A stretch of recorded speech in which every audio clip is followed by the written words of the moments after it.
রাজশাহীতে মহাসমারোহে মুক্তি পেয়েছে চিত্রনায়ক শাকিব খান অভিনীত তাণ্ডব। মুক্তি পাওয়ার পর ঈদের দিন থেকেই তাণ্ডব দেখতে রাজশাহীর একমাত্র সিনেপ্লেক্স গ্র্যান্ড রিভার ভিউয়ে দর্শকদের উপচে পড়া ভিড় দেখা গেছে। শাকিব খান, জয়া আহসান, সাবিলা নূর, আফজাল ও ফজলুর রহমান বাবুর মতো খ্যাতিমান চিত্রতারকাদের অংশগ্রহণ দর্শকদের সহজেই মন কেড়েছে তাণ্ডব। রাজশাহীতে শুটিং হওয়ায় তাণ্ডবের প্রতি আগ্রহ ছিল এই অঞ্চলের মানুষের, আর সেই আগ্রহ থেকেই তাণ্ডব দেখতে সিনেমা হলে ছুটে আসছেন দর্শকরা। তাণ্ডব দেখে শাকিব ও সাবিলা নূরের অভিনয়ের প্রশংসাও করেছেন সিনেমা প্রেমীরা। বাংলাদেশের চলচ্চিত্রের মান এখনো অনেক উন্নয়ন হয়েছে। শাকিব খান এবং সাবিলা নূরের প্রথম ছবি, সাবিলা নূর অনেক সুন্দর অ্যাক্টিং করেছে, শাকিব খান খুবই ভালো অ্যাক্টিং করেছে, সবাই ভালো অ্যাক্টিং করেছে।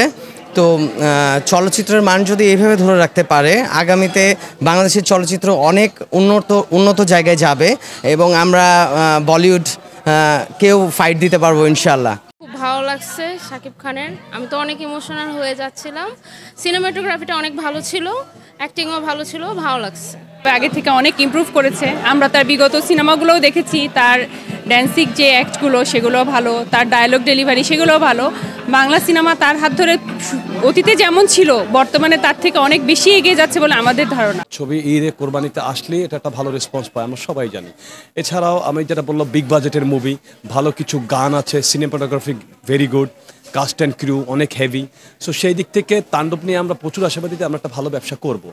বরবাদ এবং তুফানের মতো আমরা এর ব্যবসাকেও ছাড়িয়ে যেতে পারবো ইনশাল্লাহ, আমরা আশা করছি। আমি এর আগে যে দুইটা সিনেমা তাণ্ডব, যেটা তুফান এবং হচ্ছে বরবাদ, দুটোই আমি সিনেমাটা এখানেই দেখেছি। তো প্রথমে ধন্যবাদ জানাই বাংলা সিনেমা ইন্ডাস্ট্রিকে, সাথে সাকিবকেও ধন্যবাদ জানাচ্ছি। এবং আমরা আরও চাই যে পরবর্তী যে জেনারেশন সাকিবের মতো যেন আরও স্টার, সুপারস্টার, মেগাস্টার যেন বের হয়, এবং আমরা যে দর্শক আমরা রয়েছি জানে আরও এরকম ভালো ভালো তারা গিফট উপহার দিতে পারে। তাণ্ডব একটা তাণ্ডব সৃষ্টি করে দিয়েছে এবং রাজশাহীর যারা দর্শক আছি আমরা জানি যে অনেকটা অংশ জুড়েই আমাদের প্রিয় নগরী রাজশাহীতে এখানে শুটিং হয়েছে। এই জন্য কিন্তু রাজশাহীর ৮ থেকে ৮০ সকল বয়সের মানুষ ছুটছেন এবং এই গ্র্যান্ড রিভার ভিউয়ে তারা আসছেন। এবং আমি নিজেও নতুন দুইজন নায়িকা ছিলেন, বলা যায় যে একেবারে নিউ সাবিলা নূর, ওনার অভিনয়ও ভালো লেগেছে নিঃসন্দেহে। আর আমাদের প্রমিজিং অ্যাক্টর জয়া আহসান, তিনি অসাধারণ চরিত্র অভিনয় করেছেন এবং শেষ মুহূর্তে দারুণ একটা বলা যায় যে একটা আকর্ষণ রেখে দিয়েছেন রায়হান রাফি পরিচালক, এবং উনি হয়তো এখানে একটা মেসেজ দিয়েছেন দর্শকদের যে তাণ্ডবের পার্ট 2 হতে পারে, এবং এইটা দেখার জন্য কিন্তু আমরা অধীর আগ্রহে অপেক্ষা করছি। গতবার আমি রাজশাহী কাটাখালী যে সিনেমা হলে গেছিলাম, প্রিয়তম আছে, সেখান থেকে নতুনত্ব কিছু দেখতে পাচ্ছি। আমি সাকিবের ফ্যান, বিশাল একটা বড় ফ্যান।